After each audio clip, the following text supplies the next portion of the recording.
That, along the journey, black men will just approach me in clinic and they start talking about things. I'm getting these side effects. I am, as much as you tell them, open up to your doctor, talk to your doctor, they will come and talk to you and say, oh, this is happening. Or, I've gone to one side, I've looked for other treatment. I want to know whether this is working. This is a common thing I get. I've gone somewhere else. I want to see whether it's working. Do a PSA. Whether I believe they've gone, medically, I don't know whether that's worked or not. I don't usually say, no, I can't do a PSA. Or I'll talk to the doctor and say, you've tried something else. Let's do a PSA. Let's do an MRI. You have to go that extra step, which most healthcare people do, to just, alleviate patients' anxieties and make sure they know that you understand them. You know where they're coming from. It might be what you're told, what you're not taught, or what you don't believe, but that's what they believe.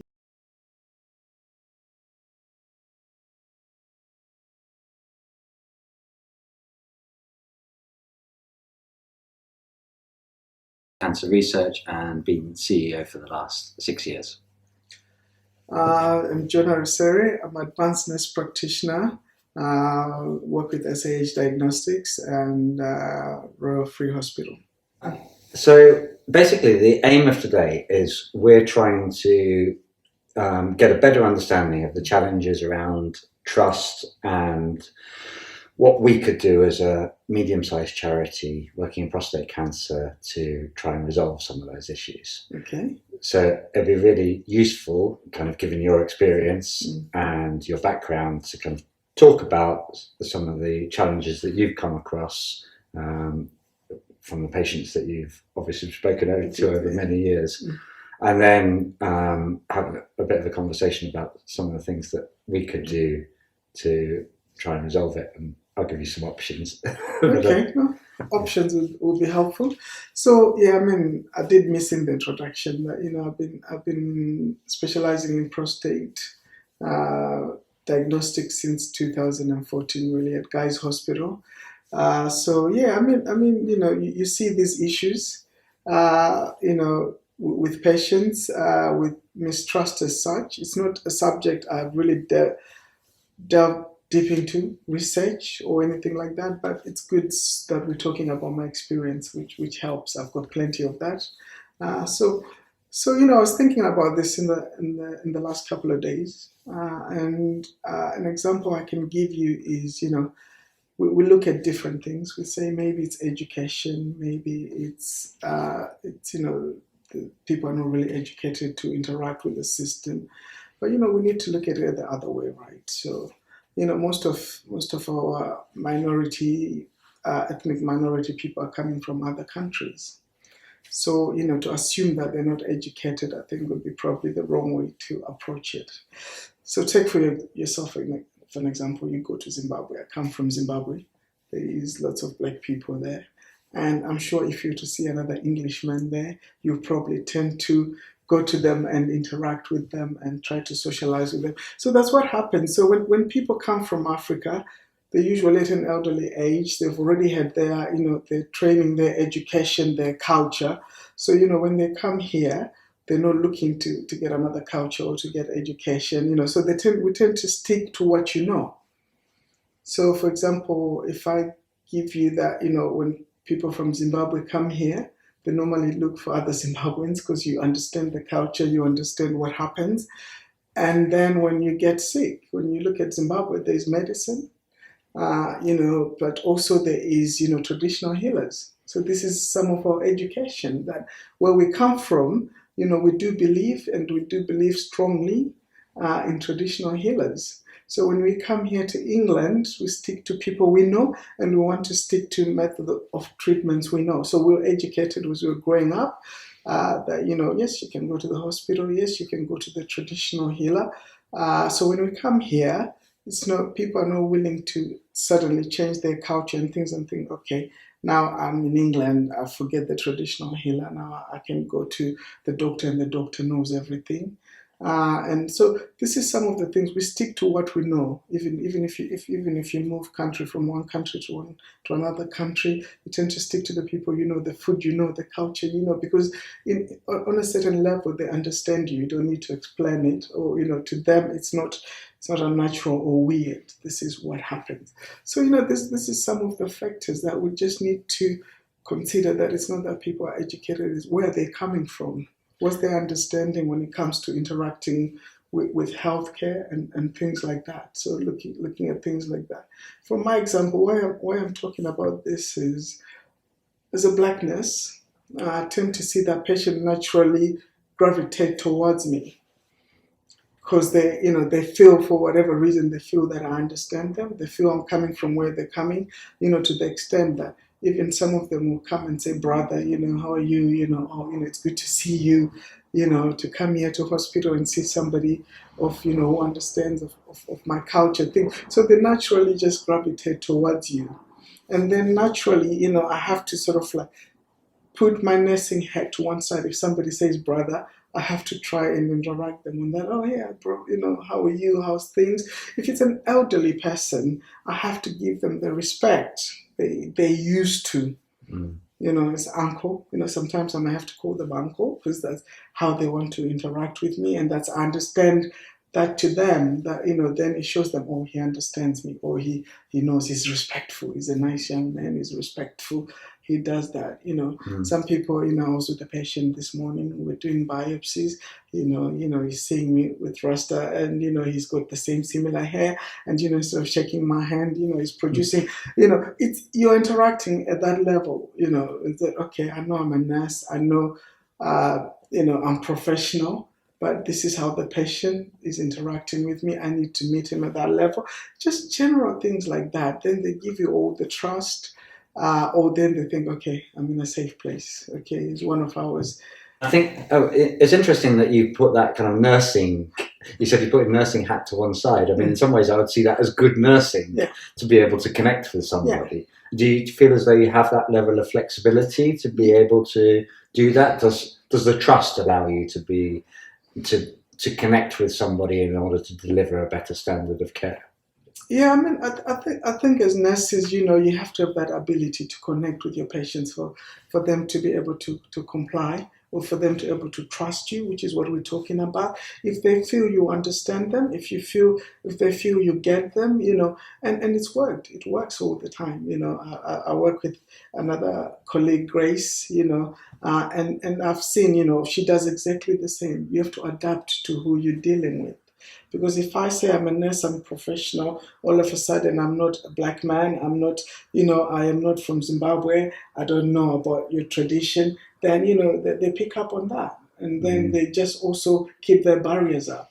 But if sort of like connect to their level, then they drop their barriers. For example, patients come. They've seen a doctor, they've had a whole conversation with the doctor, and they'll come to you on one side and say, I know you understand me. I want to go and try my traditional healer, before I try this, because, I don't know whether this is good for me or not, but I need to try that. And the way I've always approached that, it's not to say I'm medicine trained, I don't understand what you're talking about. I have to acknowledge to the patient that, look, my training is medically based, it's evidence-based, so I can't really advise you on that side of things. I don't understand it. I'm not saying it doesn't work. I'm not saying don't do it, but I'm just saying from where I'm trained, this is what we offer you. I don't block it. I don't think, it doesn't exist, because just as you've got your own beliefs, I can't dismiss your beliefs, because now you've come in hospital, everything you've been taught by your parents, everything your culture tells you doesn't exist anymore. Yeah. So I have to meet them at that level and say, look, this is my knowledge. This is my job. This is how I was trained. This is all I know. This other side of things, they've got zero knowledge in it. But I'm not saying it doesn't work or you shouldn't do it. But I'm saying this is what we believe, my profession-wise. And I guess that comes back to a bit of humility, because we all know that medicine hasn't been 100% right all the time. Medicine changes, that guidelines change, and 100 years ago we were putting leeches on people. It changes all the time. It changes all the time. And also, if you look where people are coming from, I always go to Zimbabwe because I'm from Zimbabwe. Not everybody has got the access to these modern medications we've got. So people, go to their traditional healers because they're able to afford it. It's accessible. If you look at the modern drugs we use here, you can't access some of them in the remote, village in Jamaica. Or even if you could access them, can you pay for them? So where do you go? Who do you put your faith in? The traditional healers and things like that. So we can't just ignore what people have been taught for the rest of their lives just because we've come to England and this. So I think that's part of it. We have to take every individual, I think everybody in medicine is taught this. You have to treat every person as an individual. There's no blanket answer to this. This is what you need to do. So, you trust us now. We are the best people to do it for you. And remember, we're talking about cancer, in some of these cases, and it's a really frightening situation for patients. As soon as you name, sometimes you can tell a patient that, you may have cancer, but it's curable, or, we can treat it. All they'll take for that moment is cancer and what they know about cancer. Yeah, there must be something about timing of messaging in that case, because if the only thing that's flashing in your brain is the word cancer, then being able to say anything else at that particular moment. So so there's this practice, right? That maybe when we tell patients about their diagnosis of cancer, then give them the information. Don't try and push them for anything else at that moment, because if you say cancer, we need to do this, we need to do that, we need to do that.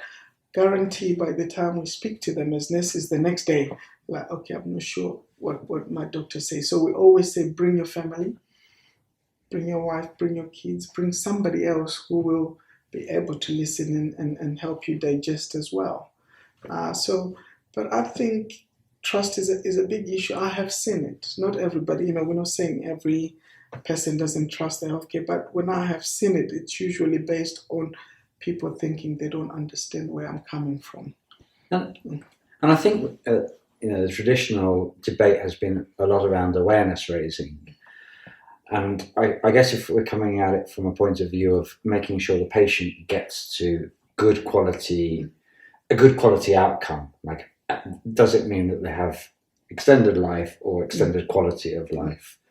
Then awareness is only one step along that journey, and to be able to get to the point that they need to get to, there must other things that really kind of, from your experience, kind of stand out in your mind as particular barriers that need to be cleared in order for the average black man or a person with a prostate to be accessing appropriate care. Are there other things that you would say, this as an organisation like ours, or as an organisation like yours, that we could be doing? The fact that we are sitting here, you're asking the question, because if you put aside being black, or with every interaction, you have to gain the patient's trust. So if you get it wrong there, the interaction, it's not gonna, the outcome might not be a good outcome, not because the patient wasn't as engaging, or maybe because the patient didn't want to follow instructions, but the patient, the trust was lost in the beginning of the conversation. Then so from there, if you don't get the trust, then you see that it just snowballs out of control then. And also, some people, some patients have come across, it's a matter of giving them time to process things, actually investing time in talking to a patient, because sometimes what happens is there's a lot of pressure on clinicians, there's a lot of pressure on your time. Remember, before the clinic started, you've been given a 20-minute slot to see a patient, discuss the diagnosis and discuss all this. So now, the patient comes in and, then sometimes you just have to put all that to one side and say, okay, I need to focus on, understanding all the things around this patient, not just try to be my agenda driven that, I have to tell you you've got cancer. I have to tell you these are the treatments. Then when I've done that, then I can get you out of the room.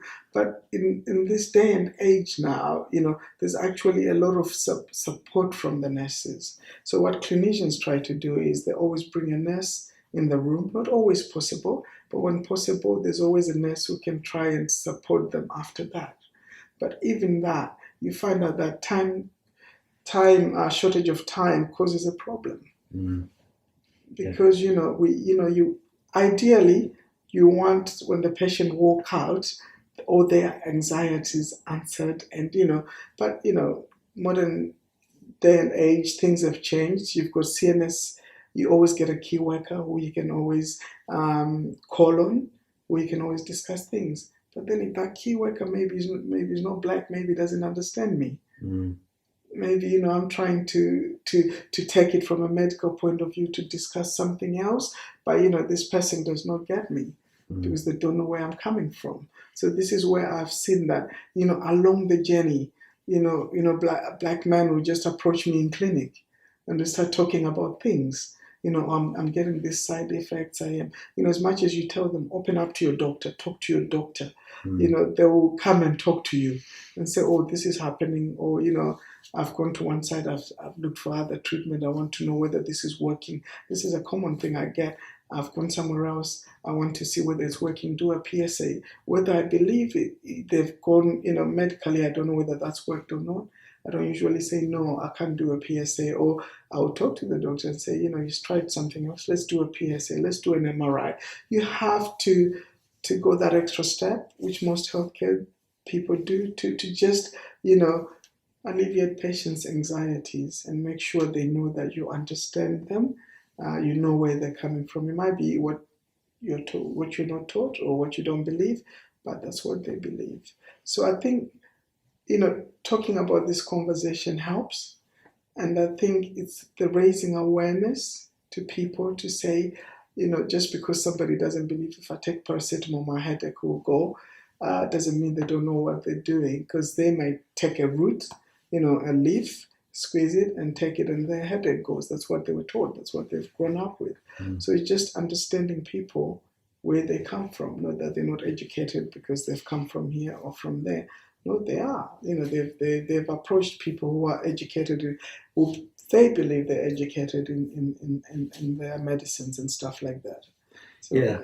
It's a common theme, actually, from the last couple of conversations we've had. We've just been talking to Brian, who's a patient, and he was saying there's a difference between hard to reach and people who are hardly reached. And we've got to put it back on ourselves and say, how do we make sure that we understand those cultural sensitivities?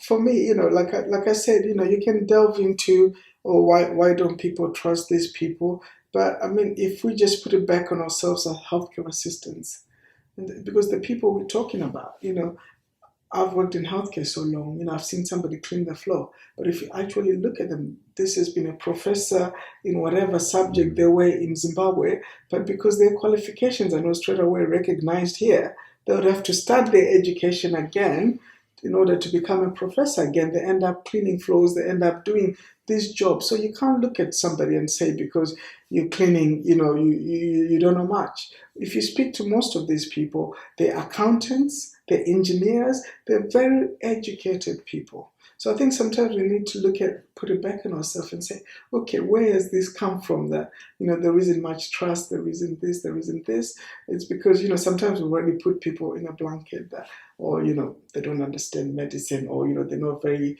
cooperative, or, some people are just stubborn. You mentioned, you need to do this. I'll give you an example. There was a guy I once came across, and I was talking to him and his sister, and he just said, I don't want this prostate, I don't want this, I don't.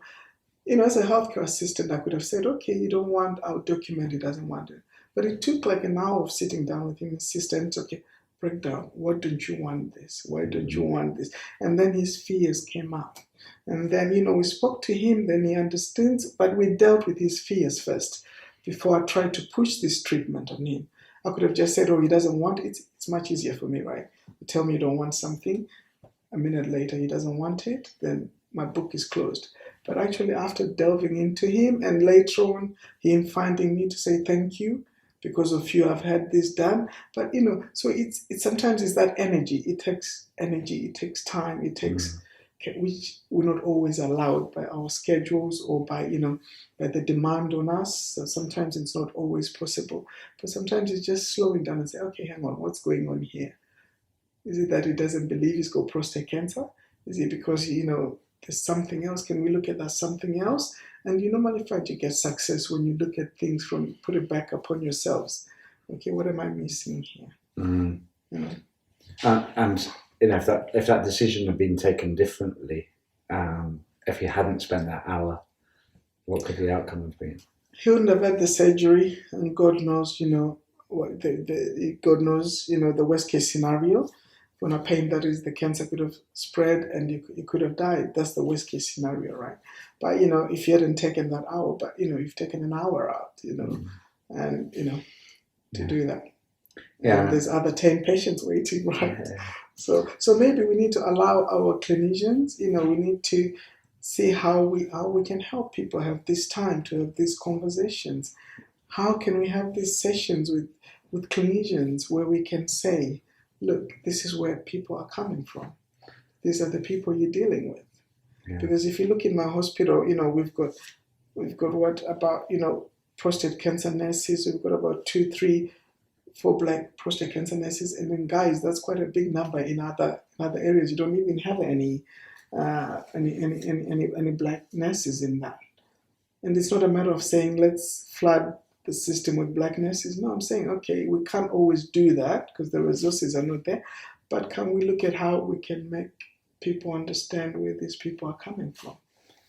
So, very briefly, we've been thinking about how we could improve trust and inclusion within healthcare generally. And we're moving towards a point where we'd like to put in a big application to I suppose roll out more trust building programs across regional areas of Britain, particularly focused on black men. Yeah. And so this is the kind of start of that journey, starting to understand some of the challenges, starting to understand the problems in detail before we start to think about how we would solve that problem as a national prostate cancer organisation. And I wonder whether you have any thoughts on the ways in kind of who we should be trying to get messages through, and what medium that should be. Should it be through churches, through trying to get more black healthcare professionals, or talking through families and through people's kids and making sure they understand the impact from that perspective. Is there particular messages that would resonate, or people talking to their local community that you think we should be focusing on if we want to improve inclusion within healthcare, clinical trials, all those types of things? I mean, like I said in the beginning, you're starting by asking the right questions, right? That, why is this happening, or why is there perceived to be a mistrust? And always the best place to go to is people like Brian, because Brian has interacted with the healthcare and it always hasn't been positive. He's got positives, he's got negatives of how he's been treated by healthcare. Then it's getting people like Brian and, spreading the message to either other communities, other professionals, is why do you feel there's no trust? What happened to you? Then you can almost give this message to the professionals to understand what's going on with the black community itself. Now it's the voices of the people talking to the professionals. It's the voice of peers talking to other black men, saying this is how I might have perceived it. This is how my mind has changed. No, it's not always about that. Because sometimes what I've noticed, sometimes when we get these black men together, they want to talk about herbal treatment. They want to consider that. So maybe as a healthcare system, we need to also know that this is something that needs to be talked about, or for people to be allowed to talk about. So there definitely has to be education from the patients themselves. I think that's a much stronger voice. If you were to gather a group of patients, of patients or black men, as such, and say, what is the problem? What is the issue? What message do you want us as professional healthcare professionals to listen to? What is it that we have done, that maybe has contributed to this mistrust between you and us? And, so I think the conversation is to talk to the patients, then their voices can talk to the professionals and other men. As in, so I think when I was talking to Elizabeth last week, it's about maybe doing a course like that, where you can, as a charity, where you can say, okay, we're starting this course of maybe understanding where this is coming from and understanding what we can do. Because just, me listening to a patient telling me, this is how I felt, this is how, because I always say to patients, all I can tell you about prostate cancer is what I've read. By you talking to another patient and say, this is how it feels like when you are leaking, when you are wet all the time. I can tell you that. I've read it in a book.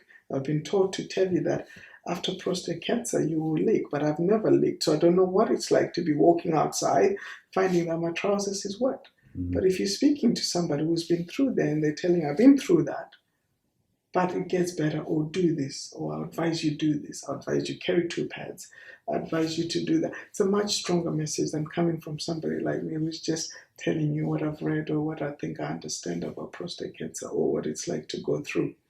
So I think the message is to come from the black guys themselves and, what's going on.